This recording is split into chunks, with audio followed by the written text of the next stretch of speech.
तो आज की इस वीडियो में एसएससी जीडी कांस्टेबल 2025 के एग्जाम के लिए रीजनिंग के मैंने साथियों 5 से 6 चैप्टर यहां पर लिए हैं। यानी कि 5 से वो 6 चैप्टर आप लोग साथियों देखेंगे जहां से एसएससी जीडी के एग्जाम में सबसे ज्यादा क्वेश्चंस पूछे जाते हैं। तकरीबन साथियों यहां से 10 सवाल आपके बनेंगे और मैंने साथियों आपके लिए स्पेशल यहां पर क्या किया है, जैसे कि मान लीजिए साथियों ये दर्पण प्रतिबिंब वाला चैप्टर है, यहां से 1 से 2 सवाल आते हैं।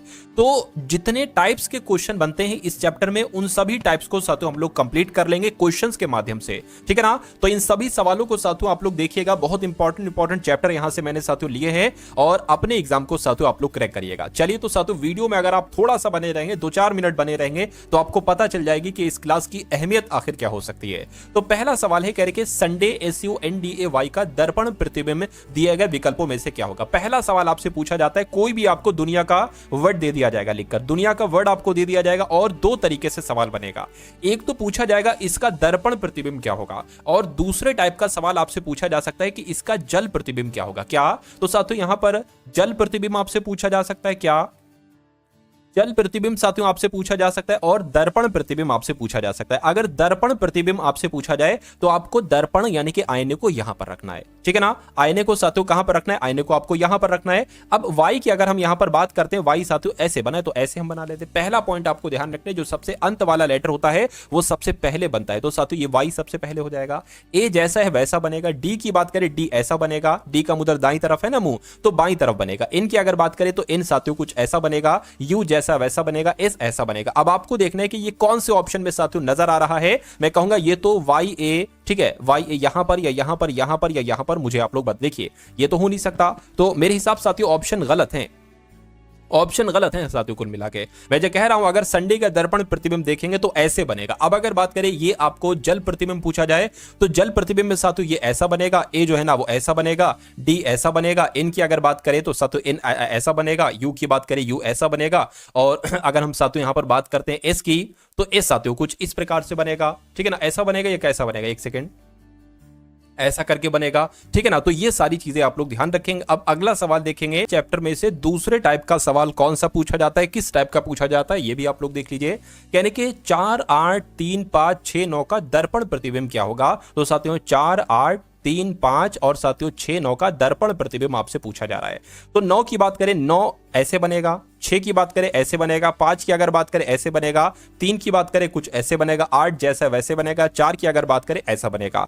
अब आपको देखना है साथियों कि ऐसा आपको कौन से ऑप्शन में साथियों यहां पर नजर आ रहा है, देखिए, ठीक है। तो ये भी मुझे ऐसा लग रहा है आंसर गलत है, ठीक है, पता नहीं टाइपिंग क्यों गलत हो गई है, कोई दिक्कत नहीं। तो जैसा मैंने आपको बताया है वो चीज आप लोग यहां पर ध्यान रखेंगे। अब उसके बाद देखिए अगला सवाल क्या बनता है इस चैप्टर का, यानी कि अक्षर समूह अब मिक्स कर दिए गए, यानी कि लेटर भी साथियों आ गए हैं और नंबर भी साथियों आ गए हैं। यानी कि S5T7A1R4 का अगर दर्पण प्रतिबिंब आप देखेंगे तो कैसे बनेगा। मान लीजिए ये दर्पण मैंने यहां पर बनाया, तो 4 की अगर बात करें 4 आपका साथियों ऐसे बनेगा, R की अगर बात करें R ऐसा बनेगा, 1 की अगर बात करें 1 ऐसा बनेगा, A जैसा वैसा बनेगा, 7 ऐसे बनेगा और T जैसा वैसे बनेगा, 5 की अगर बात करें ऐसे बनेगा और S की अगर बात करें तो साथियों ये कुछ ऐसे बनेगा। तो ऐसा कौन से ऑप्शन में साथियों आपको नजर आ रहा है, मैं कहूंगा ऐसा तो ऑप्शन नंबर सी में नजर आ रहा है। तो ये क्या होगा, ये आपका बिल्कुल करेक्ट आंसर हो जाता है भाई, बहुत बढ़िया, वेरी गुड क्लास। अब इस सवाल की अगर हम बात करें, इसको बड़ा कर लेता हूं मैं, इसको साथियों मैंने बड़ा कर लिया। अब यहां पर आपको बताना है कि जो GARVIT का अगर जल प्रतिबिंब, अब जल प्रतिबिंब से संबंधित सवाल आ गया।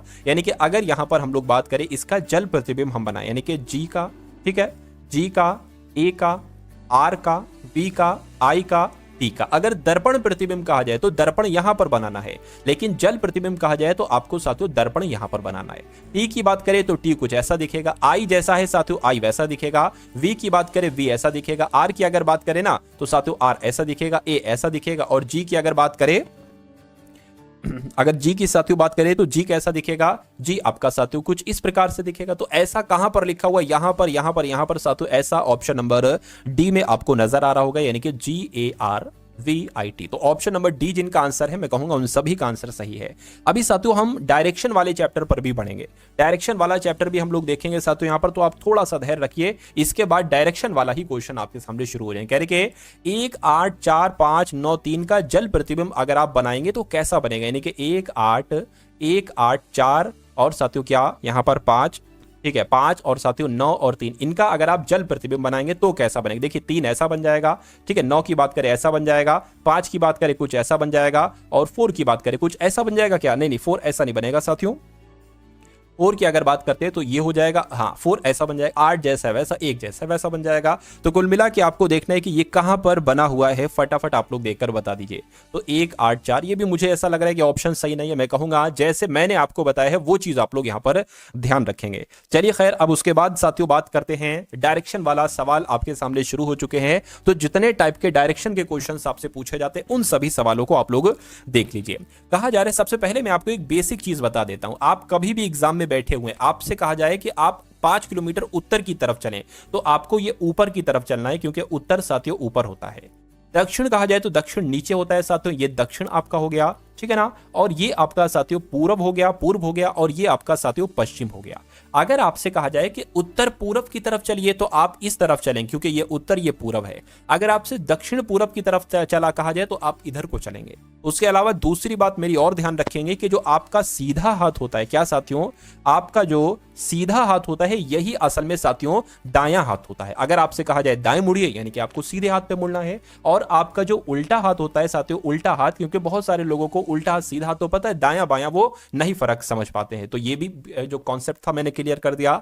अब यहां की अगर बात करें, कह रहे कि रघु अपने घर से अपनी कार में चलना शुरू करता है और 8 किलोमीटर उत्तर की तरफ चलता है। मान लीजिए रघु अभी यहां पर है, 8 किलोमीटर उत्तर की तरफ चलता है, तो उत्तर तो ऊपर की तरफ है, तो साथियों ये 8 किलोमीटर उत्तर की तरफ वो चल दिया। यानी कि फिर वो 6 किलोमीटर पूर्व की तरफ जाता है। पूर्व इधर है ना, तो साथियों वो इधर मुड़ेगा, ठीक है, 6 किलोमीटर चल गया। उसके बाद 10 किलोमीटर जाता है, अच्छा यहां पर, अच्छा 6 किलोमीटर पूर्व में जाता है। उसके बाद 10 किलोमीटर दाएं जाता है, यानी कि दाएं मुड़ेगा तो साथियों इधर को मुड़ेगा और 10 किलोमीटर जाएगा। अब यहां पर आ गया है वो, यानी कि बाएं जाता है 4 किलोमीटर, बाएं जाता है साथियों वो 4 किलोमीटर जाता है, ठीक है। और फिर बाएं, अच्छा ये तो मैंने दाएं मोड़ दिया, ठीक है, ये बाएं जाता है और 4 किलोमीटर चलता है, ठीक है। इसके बाद 10 किलोमीटर उत्तर की तरफ जाता है, 10 किलोमीटर साथियों उत्तर की तरफ जाएगा, तो ये यहां पर आ जाएगा। और अंत में 4 किलोमीटर दाएं जाता है, अंत में 4 किलोमीटर दाएं जाएगा। यानी कि इस समय वह अपने प्रस्थान स्थल से किस दिशा में है, यानी कि अभी वो यहां पर है और अपना उसका प्रस्थान बिंदु ये था, उसका ये पॉइंट था। तो कहने कि अब वो जो इस दिशा में है ना साथियों, तो ये दिशा आपसे पूछी जा रही क्या है। अगर हम साथियों यहां पर ऐसे कर लें और इसको मैं उत्तर मान लूं, इसको मैं साथियों पूर्व मान लूं, क्योंकि ये उत्तर है ये पूर्व है, तो ये दिशा क्या कहलाई जाएगी, ये दिशा उत्तर पूर्व ही तो कहलाई जाएगी। तो साथियों वह अपने प्रस्थान स्थल से किस दिशा में है, तो मैं कहूंगा उत्तर पूर्व की दिशा में है। उत्तर पूर्व कौन से ऑप्शन में लिखा हुआ है, ऑप्शन नंबर बी में लिखा हुआ है। तो जिनका आंसर यहां पर ऑप्शन नंबर बी के साथ था, मैं कहूंगा आंसर आपका बिल्कुल करेक्ट है। अब अगला सवाल देखिए, ये साथियों क्वेश्चन बहुत आपके एग्जाम में पूछा जाता है, ठीक है ना, और बहुत सारे लोग यहां पर कंफ्यूज हो जाते हैं और नहीं कर पाते हैं इस सवाल को। देखिए कह रहे कि सुबह के समय आयुष और पीयूष एक दूसरे की ओर देखते हुए बातें कर रहे हैं, तब पीयूष की परछाई स्वयं की यानी कि खुद के दाएं बनती है। तो बताइए आयुष का मुंह किधर है। देखिए अगर बात करते हैं साथियों पूरब, मान लीजिए ये आपका सूर्य हो गया, सूर्य की यहां पर बात की क्योंकि यहां पर सुबह की बात की गई, सुबह के समय, तो मान लीजिए ये सूरज है, ठीक है। और कहा गया है कि बातें करते हैं एक दूसरे से, तब पीयूष की परछाई स्वयं के दाईं ओर बनेगी। अगर पीयूष को देखिए हम यहां पर बैठा लें,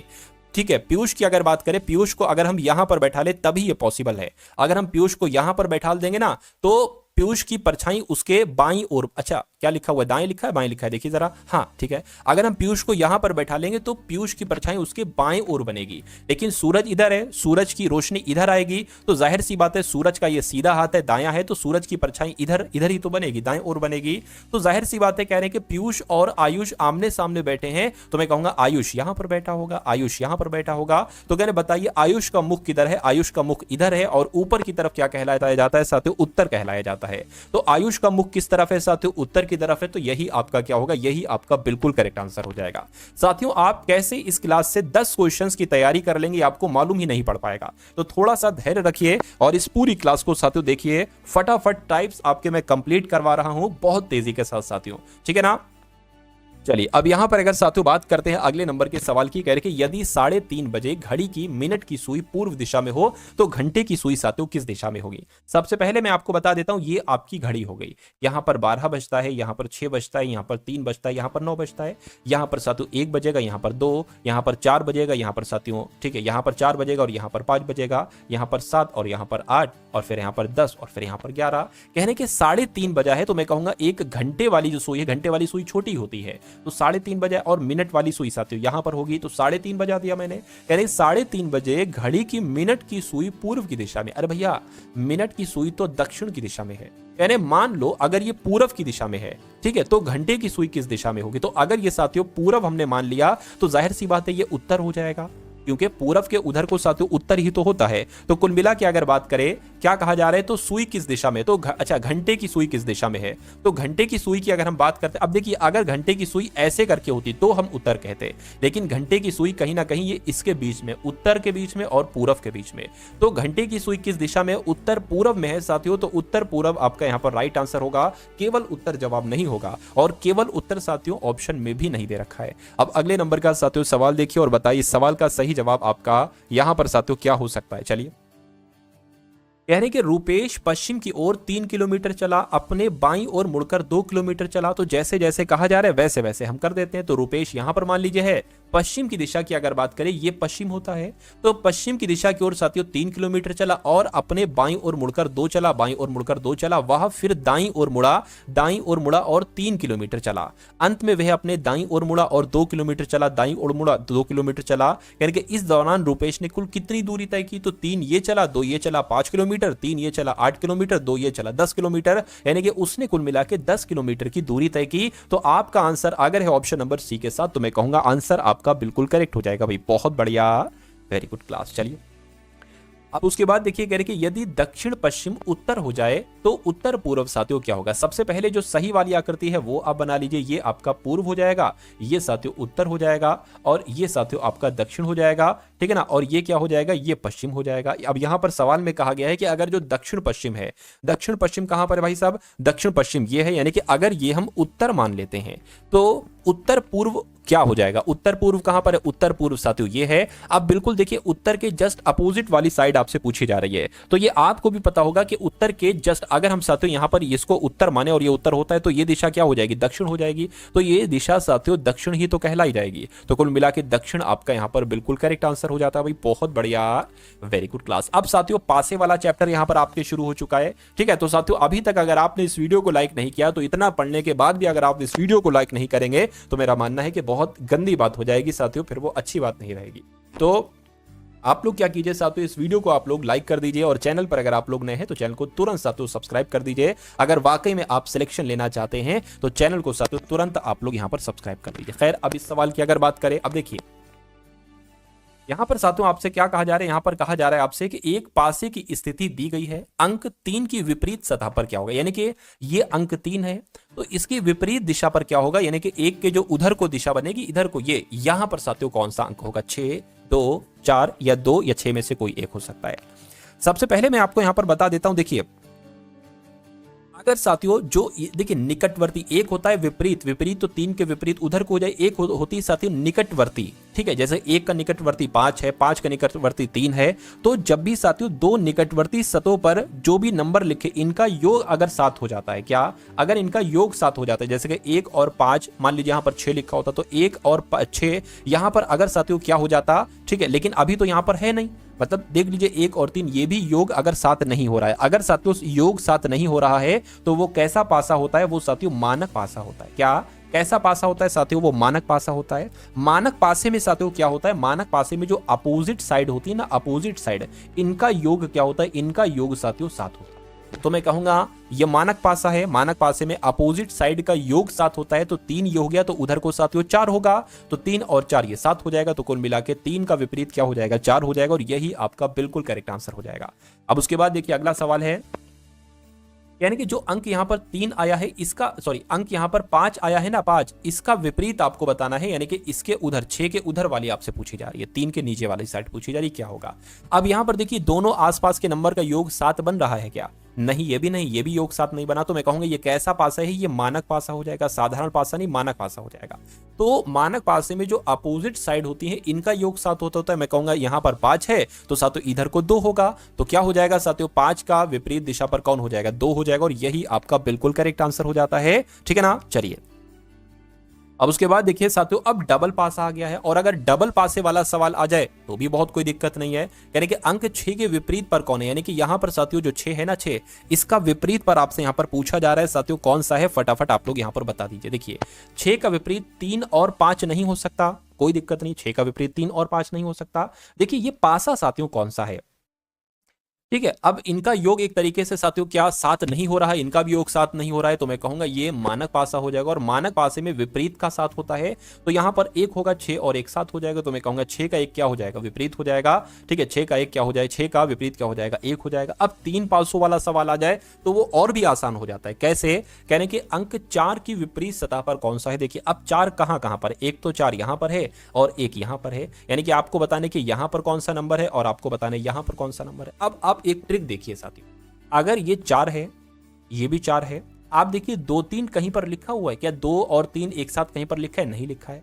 आप ये 4 है, देखिए 5 और 6 कहीं पर लिखा है, बिल्कुल साथियों 5 और 6 यहां पर लिखा है, यहां पर 4 है, उसके अलावा 5 और 6 यहां पर है, और 5 और 6 यहां पर भी है, तो मैं कहूंगा 4 का विपरीत क्या हो जाएगा, 1 हो जाएगा। ये भी एक साथियों ट्रिक है, क्या है, ये भी एक ट्रिक है। तो 4 का विपरीत क्या हो गया, ठीक है 1 हो गया, यानी कि 1 आपका यहां पर बिल्कुल करेक्ट आंसर हो जाता है भाई, बहुत बढ़िया, वेरी गुड क्लास। अब उसके बाद देखिए अगले नंबर का सवाल है, और एक अगला चैप्टर साथियों आपके समक्ष में यहां पर पेश कर रहा हूं। इस चैप्टर को देखिए और इसके जितने भी 3 से 4 टाइप के क्वेश्चन बनते हैं उनको साथियों आप लोग तैयार कर लीजिए। चलिए, यानी कि अंग्रेजी वर्णमाला में बाएं से 19वें अक्षर के बाएं 7वां अक्षर कौन सा होगा। अब देखिए अंग्रेजी वर्णमाला तो आप सभी को पता है भाई साहब, ABCDEFG और HIJKL, ठीक है, MN और OPQRSTUVWXY और Z। अब कहा जा रहा है अंग्रेजी वर्णमाला में बाएं से, बाएं का मतलब होता है इधर से, तो इधर से 19वां अक्षर क्या होगा, तो काउंट करिए जरा। 19वें अक्षर 1 2 3 4 5 6 7 8 9 10 11 12 13 14 15 16 17 18 19, 19 पर आ गया S। और कहने के 19वें अक्षर के बाएं, अब अच्छा इसका बायां क्या होगा, इसका बायां ये इधर होगा, तो इसके बाएं से 7वां अक्षर कौन सा होगा, ये बात आपसे पूछी जा रही। तो काउंट करिए 1 2 3 4 5 6 7, कौन सा हो गया साथियों, L हो गया, यानी कि 19वें अक्षर के बाएं 7वां अक्षर कौन सा होगा साथियों, L होगा, तो L आपका यहां पर बिल्कुल करेक्ट आंसर हो जाता है। L हो गया, देखिए जरा एक बार फिर से काउंट करिए, 7वां पूछा है ना, तो 1 2 3 4 5 6 7, ठीक है ना। अब उसके बाद देखिए साथियों नेक्स्ट नंबर का सवाल है, इस सवाल को देखिए और बताइए सही जवाब क्या होगा। क्या कहा जा रहा है साथियों आपसे यहाँ पर, कह रहे कि अंग्रेजी वर्णमाला में दाएं से 15वां अक्षर। अब देखिए अंग्रेजी वर्णमाला की अगर हम बात करते हैं तो दाएं से 15वां अक्षर साथियों क्या होगा यहाँ पर, ठीक है 15वां अक्षर की अगर बात करें यहाँ पर O हो जाएगा, क्योंकि O की प्लेस वैल्यू क्या होती है, 15 ही पर होती है, तो 15 अक्षर साथियों 15वां अक्षर क्या हो गया, यहाँ पर O हो गया। अच्छा, कहने के 15वें अक्षर के दाएं 8वां कौन सा है, यानी कि इसमें साथियों आपको 8 क्या करना पड़ेगा, एक तरीके से प्लस करना पड़ेगा। क्या करना पड़ेगा साथियों, प्लस करना पड़ेगा, ठीक है ना। चलिए कोई दिक्कत नहीं साथियों, ये भी हो जाएगा।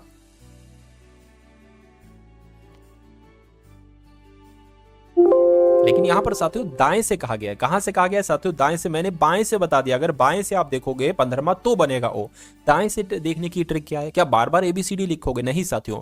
आप यहां पर मैं आपको एक ट्रिक बता दे रहा हूं, अगर कभी भी कहा जाए दाएं से 15वां अक्षर क्या होगा, तो आपको ऐसे चलना पड़ेगा Z1 Y2 X3 ऐसे करके, लेकिन नहीं, जो लेटर आपसे पूछा गया है तो आप 27 में से उसको घटा दो 15, ठीक है ना। कितना आ जाएगा, 7 में से 5 जाएगा 2 और 2 में से 1 आ जाएगा 1, यानी कि बाहरवें नंबर पर क्या होता है साथियों, L होता है। तो जब आप अंग्रेजी वर्णमाला में दाएं से काउंट करोगे 15वां अक्षर तो L आ जाएगा। अब कुछ लोग कहेंगे कि भैया अंग्रेजी वर्णमाला में तो 26 लेटर होते हैं, आपने 27 क्यों ले लिए, तो ये भी एक ट्रिक है। आप ये मत जानिए 27 क्यों लिए, लेकिन एक ट्रिक बनाई गई तो ट्रिक बन गई, वो आप याद रखिए। तो अंग्रेजी वर्णमाला में दाएं से 15वां अक्षर L हो जाएगा, कह रहे L के दाएं 8वां कौन होगा, तो L के दाएं 8वां यानी कि 8 इसमें प्लस कीजिए तो 12 8 कितना हो जाएगा, 20 हो जाएगा, और 20 पर साथियों T आता है। तो मैं कहूंगा कि अंग्रेजी वर्णमाला में दाएं से 15वें अक्षर के दाएं 8वां अक्षर क्या होगा, T होगा, और T आपका यहां पर बिल्कुल करेक्ट आंसर हो जाता है भाई, बहुत बढ़िया, वेरी गुड क्लास। उसके बाद देखिए कह रहे कि अंग्रेजी वर्णमाला के प्रथम अर्धांश को विपरीत क्रम में लिखा जाए। अब ऐसा भी सवाल आपसे पूछा जाता है, जैसे कि एक तरीके से बात करें तो आपको पता होगा अंग्रेजी वर्णमाला में 26 लेटर होते हैं, तो जो 13 लेटर हैं, शुरू के 13 लेटर यानी कि ए से एम तक, इन प्रथम अर्धांश को विपरीत क्रम में लिख दिया जाए। कैसे? ए से एम तक यानी कि एम से ए तक विपरीत क्रम में लिखेंगे तो एम, ठीक है, और उससे पहले क्या आ जाएगा, फिर साथियों एक तरीके से एल आ जाएगा, एल आ गया, फिर के आ जाएगा, ठीक है ना, फिर जे आ जाएगा। एक काम करो, ए से लिख लो A B C D E F G H I J K L M, और उसके बाद साथियों क्या करो, जो दूसरा क्रम है ना तब, ठीक है। अच्छा, अब जो दूसरा अर्धांश बचा है वो नॉर्मल रहेगा, यानी कि एन आ जाएगा, N O P Q R S T U V W X Y और जेड। कहने के अंग्रेजी वर्णमाला के प्रथम अर्धांश को विपरीत क्रम में लिखा जाए, लिख दिया।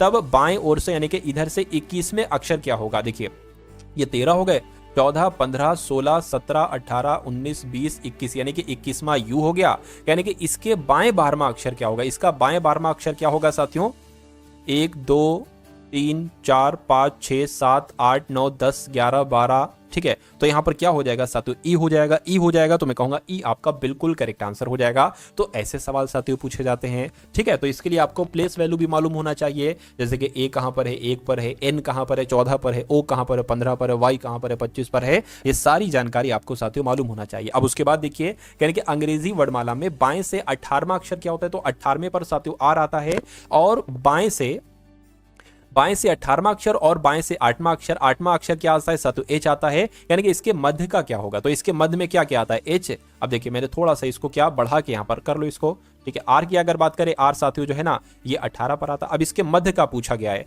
तो एच के बाद क्या आ जाएगा साथियों, I J K L M N O P Q, ठीक है, हो गया। अब देखिए 3 इधर से कट कीजिए और 3 इधर से कट कीजिए, 1 इधर से कट कीजिए, 1 इधर से, बीच का आपको पता चल गया, मध्य का एम लेटर आ गया, तो मध्य यही आपसे पूछा जा रहा था और यही आपका बिल्कुल करेक्ट आंसर हो जाएगा। अब उसके बाद देखिए अगले नंबर का साथियों सवाल है, अब कोडिंग डिकोडिंग के सवाल आपके सामने आ चुके हैं। कौन से सवाल साथियों, कोडिंग डिकोडिंग के क्वेश्चन आपके सामने आ चुके हैं। यानी कि किसी सांकेतिक भाषा में ADVER TIS को क्या लिखा जाता है, PQMD CBJLD लिखा जाता है। तो आपको बताना है VATER को क्या लिखा जा सकता है साथियों, बता दीजिए। चलिए अब देखिए यहां पर अगर बात करें, ठीक है, A से P हो गया है यानी कि 15 बढ़ाया है, D से यहां पर Q हो गया है, तो मैं कहूंगा फिर तो कितना बढ़ाया गया है साथियों, D से 14 बढ़ाया गया है, 13 बढ़ाया गया है, ठीक है। V से यहां पर M हो गया है, यहां पर कुछ लॉजिक नहीं लग रहा है। अच्छा उल्टा अगर देखें E से P या S से, ये भी लॉजिक साथियों नहीं बन रहा है।